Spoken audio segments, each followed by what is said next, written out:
Mohon perhatian, tekan tombol subscribe. Terima kasih atas perhatiannya.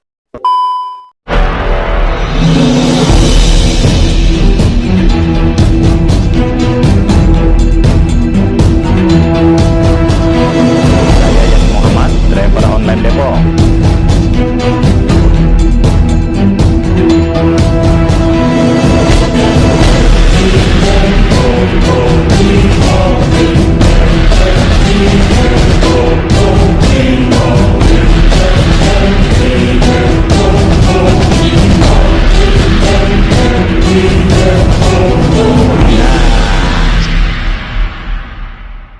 Selamat siang semuanya, Bapak Radit, Edi Mulyadi, Bang Edi Mulyadi, sama Bang Mbe, teman-teman YouTuber perjuangan.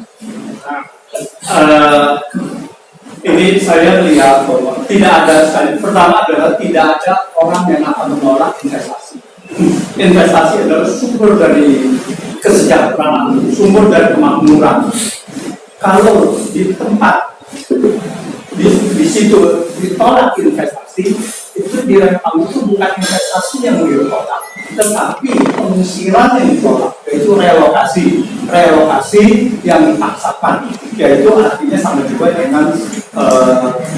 dengan pengusiran. Tadi kita lihat proyek ini pun sebetulnya sangat syarat dengan kejanggalan yang bisa dilihat sebagai banyak rekayasanya dan juga pelanggaran, terindikasi pelanggaran hukum. Jadi pertama adalah kita lihat kronologisnya dulu, yaitu sejak 2004 kita tahu ya bahwa PT NTG sudah mempunyai MOU dengan dulu namanya Otorita Batam dan Pemko Batam. Tapi kemudian tentu saja berakhir tidak menjadi sesuatu yang signifikan, tidak menjadi proyek dan tidak terlaksana. Tapi kalau kita lihat 2015 PT NTG mulai menunjukkan minat lagi untuk melanjutkan proyek ini. Dan kemudian approach-nya adalah melalui pemerintah pusat dari 2016 ke 2021 dibahaslah di situ secara intensif mengenai proyek di Rempang ini. Puncaknya adalah di situ terciptanya Undang-Undang Cipta Kerja. Ini sebagai payung hukum Undang-Undang Cipta Kerja ini untuk pertama adalah mengubah itu saja yang namanya kawasan hutan. Jadi kawasan hutan kalau kita lihat Rempang awalnya adalah kawasan hutan lindung dan taman guru. Nah di sini kita lihat bahwa mulai di sini kalau tidak ada yang namanya Undang-Undang Cipta Kerja yang memberikan kekuasaan atas nama PSN, Proyek Strategis Nasional. Jadi proyek strategis nasional ini adalah satu senjata untuk mengubah apapun, ya, sehingga bisa dilakukan. Dan untuk sehingga investasi bisa berjalan dengan mulus. Dan jadi Undang-Undang Cipta Kerja begitu tahun 2020 ternyata dinyatakan inkonstitusional, 2 November 2020 dinyatakan inkonstitusional, bersyarat dalam 2 tahun harus diperbaiki, tetapi ternyata tidak bisa diperbaiki sehingga 2 November 2022 otomatis itu akan berakhir. Nah, kalau ini berakhir, maka proyek Rempang pun sebetulnya akan menjadi kemungkinan besar dalam bahaya tidak bisa dilanjutkan. Untuk itulah kita lihat ada penekatan untuk diterbitkan Undang-Undang Cipta Kerja berdasarkan Perpu, yaitu dengan alasan kegentingan memaksa ada krisis finansial global. Dan sampai sekarang kita tahu bahwa krisis finansial global ini tidak ada, ya. Dan ini adalah satu rekayasa tersendiri diadakan diterbitannya Undang-Undang Cipta Kerja, jadi Perpu Cipta Kerja yang kemudian disahkan menjadi Undang-Undang Cipta Kerja. Karena ini apa? Ini sangat penting sebagai payung hukum untuk mengubah lahan hutan tersebut, pelepasan kawasan hutan. Itu pertama.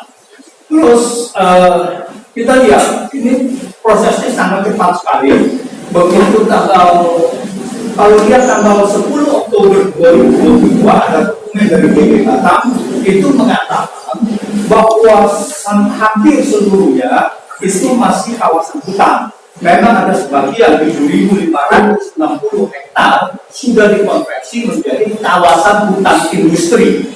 Nah, kawasan hutan industri kalau tidak produktif memang bisa dikonversi menjadi yang lainnya. Tetapi masih ada sekitar 10.000 hektar itu masih kawasan hutan lindung dan taman hulu. Pada 23 April itu Oktober ya, dan Oktober 2022 dan BP Batam mengajukan permohonan namanya APL ya, area penggunaan lahan itu hanya 611,5 hektar, dan kalau kita lihat ada di tepian pantai semua 611,5 hektar itu Oktober 2022. Tetapi kemudian pada April 2023 kemudian masuk profil yang namanya Cindy International Investment Limited. Nah, dari situ kelihatan bahwa Cindy kemudian mengajukan atau memberikan minat untuk investasi kaca, karena memang dia di sana banyak sekali sumber material yang hasil kuasa, dan sehingga mereka itu tertarik. Mungkin di situ adalah sini juga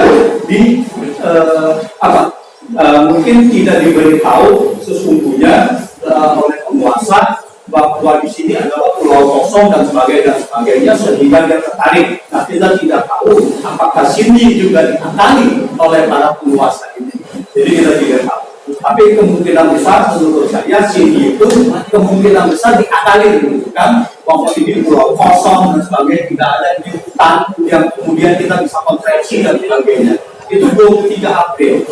Lalu kemudian 28 Juli diadakanlah kunjungan. Sebenarnya 23 April itu ambil Menteri Investasi dan beberapa grup juga datang ke China juga. Di situ terjadilah proses bahwa mereka berminat. Lalu kemudian 28 Juli, dari April ke Juli hanya 3 bulan, kemudian diadakan yang namanya MOU untuk investasi di situ. Dan kemungkinan besar bahwa MOU itu hanya berlaku beberapa bulan dengan catatan bahwa memang itu adalah lahan kosong. Nah, untuk itulah lahan ini dipus harus kosong, harus direlokasi. Kemungkinan China tidak mau berinvestasi di sana kalau di situ masih ada penduduk, bukan karena dia takut karena ada penduduk di sana, tetapi karena dia diberitahu kemungkinan besar bahwa di situ adalah lahan kosong. Nah, mungkin mereka merasa ini dibohongi gitu. Nah, ini permasalahan utama. Nah, jadi 28 Juli kemudian diadakan MOU. 28 Agustus Kementerian Koordinator Perekonomian menyatakan bahwa Eco City adalah PSN, proyek strategis nasional. Nah, dari mana bisa menunjuk bahwa proyek ini harus sedemikian rupa cepat menjadi proyek strategis nasional? Apa strategisnya? Nah, di sini adalah hanya mengada-ada, dan kalau kita lihat undang-undangnya yang namanya proyek strategis nasional itu adalah hanya bisa dilakukan oleh pemerintah pusat, pemerintah daerah, BUMN dan BUMD. Jadi tidak bisa oleh swasta yang namanya proyek strategis nasional. Bentar, di sini saya bacakan.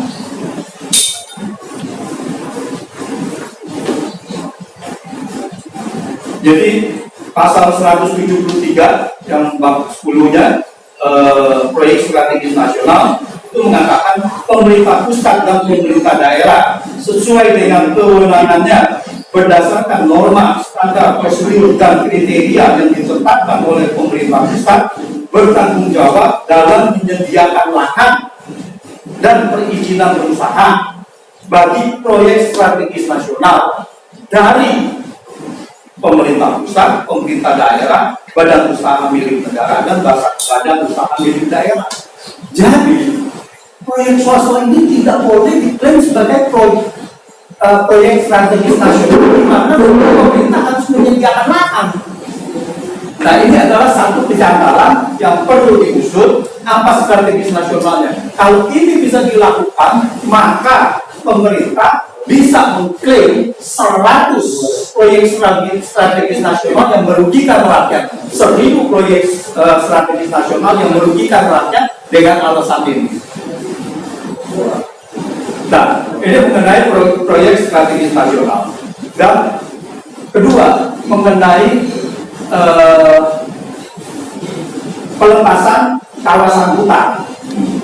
Nah, karena ada proyek strategis nasional, maka boleh ada konversi untuk kawasan hutan. Apa saja itu yang boleh dilakukan. Nah, disinilah karena diklaim sebagai proyek strategis nasional 28 Agustus, maka BP Batam dan sekaligus merangkap sebagai Pemkot Batam mengatakan patok bahwa di situ adalah penyisiran. Di dalam pernyataan yang salah satu surat pernyataan dari warga yang disiapkan oleh BP Batam, sekali lagi disiapkan oleh BP Batam, itu mengatakan bahwa saya mengakui, ini dari warga, jadi ini untuk warga, saya mengakui bahwa tanah atau lahan yang dihuni atau ditempati atau yang saya gunakan saat ini merupakan tanah hak pengelolaan dan wilayah kerja BP Batam. Jadi di sini cuma mengatakan hak pengelolaan tanah dan wilayah kerja BP Batam, tapi tidak mengatakan bahwa ini adalah tanah milik BP Batam. Kan bisa saja tanah ini milik mereka, milik yang orang sudah menempati daerah situ. Kenapa ini harus diserahkan kepada BP Batam? Lalu nomor 2-nya adalah saya bersedia relokasi ke tanah yang telah disediakan oleh BP Batam senilai seluas 200 meter persegi beserta bangunan rumah yang layak serta fasilitas lainnya yang disiapkan oleh BP Batam. Nah, ini yang semuanya ditolak, yang kemudian memicu bentrokan pada tanggal 7 September. Ini disiapkan surat pernyataan ini dari Oktober 2022, tapi biasanya banyak warga yang menolak. Nah, kemudian mengenai pelepasan hutan, kalau kita lihat sampai dengan Februari 2018, 100% kawasan Pulau Rempang itu adalah hutan lindung dan hutan bulu dan taman bulu, ya, 100%. Lalu kemudian di 7.590 hektar dikonversi menjadi hutan konversi. Lalu kemudian itu 10 Oktober 2022 statusnya masih begitu statusnya. Lalu dengan adanya PSN, lalu kita dengar tiba-tiba di sini ada konversi menjadi HPL yang diserahkan kepada BP Batam. Pertanyaannya, siapa yang boleh menyerahkan HPL kepada BP Batam? Apakah benar HPL Kementerian dari Agraria yang boleh? Karena apa? Karena di sini adalah haknya adalah Kementerian LHA, haknya itu yang bisa menyerahkan. HPL sudah tidak ada lagi, maka ini adalah karena di dalam kekuasaan PLHK. Lalu setelah itu konversinya secara cepat, ya.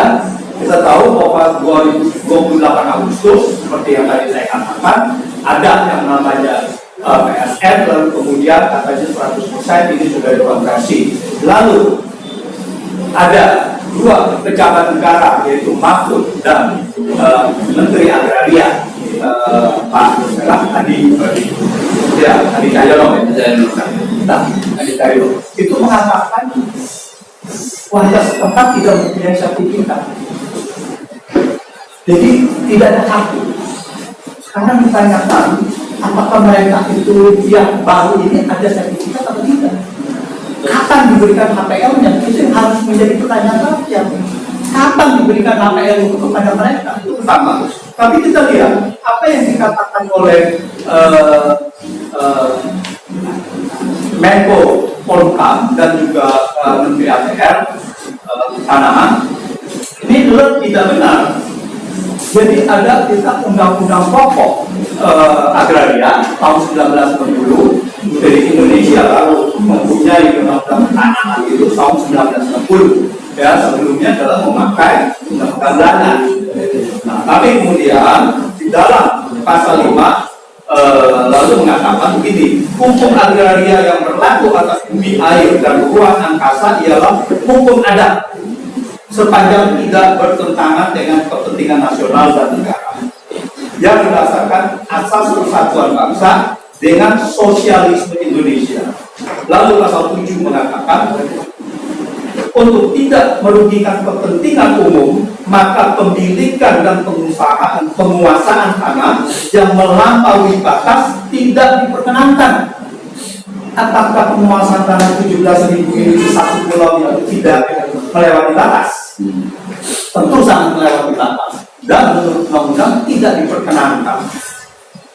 Lalu pasal 13-nya ayat 2 mengatakan pemerintah mencegah adanya usaha-usaha dalam lapangan agraria dari organisasi-organisasi dan perseorangan yang bersifat monopoli swasta. Jadi tidak bisa. Jadi rentang ini jelas 17.000 adalah monopoli swasta di situ. Dan sini melanggar undang-undang agraria ini. Lalu kemudian di diktum kedua itu mengatakan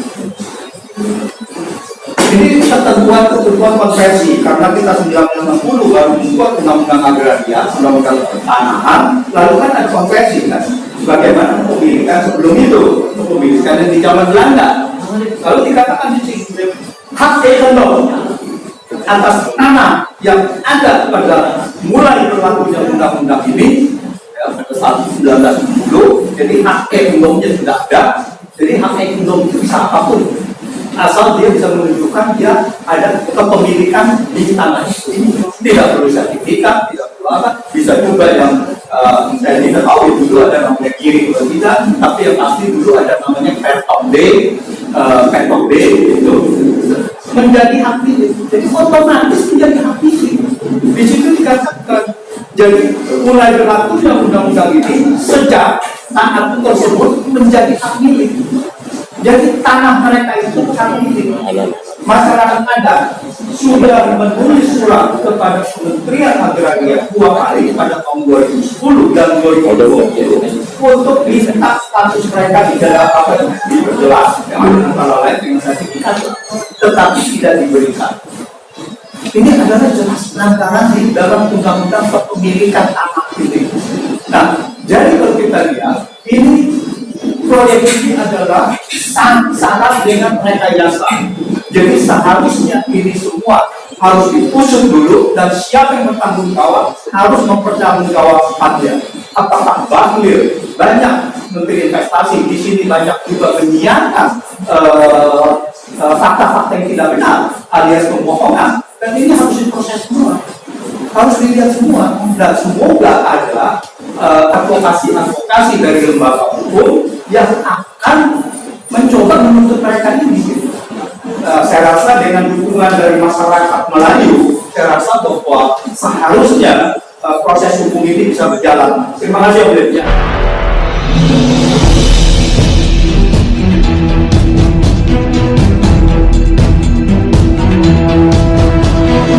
Saya Yas Muhammad, driver online Depok.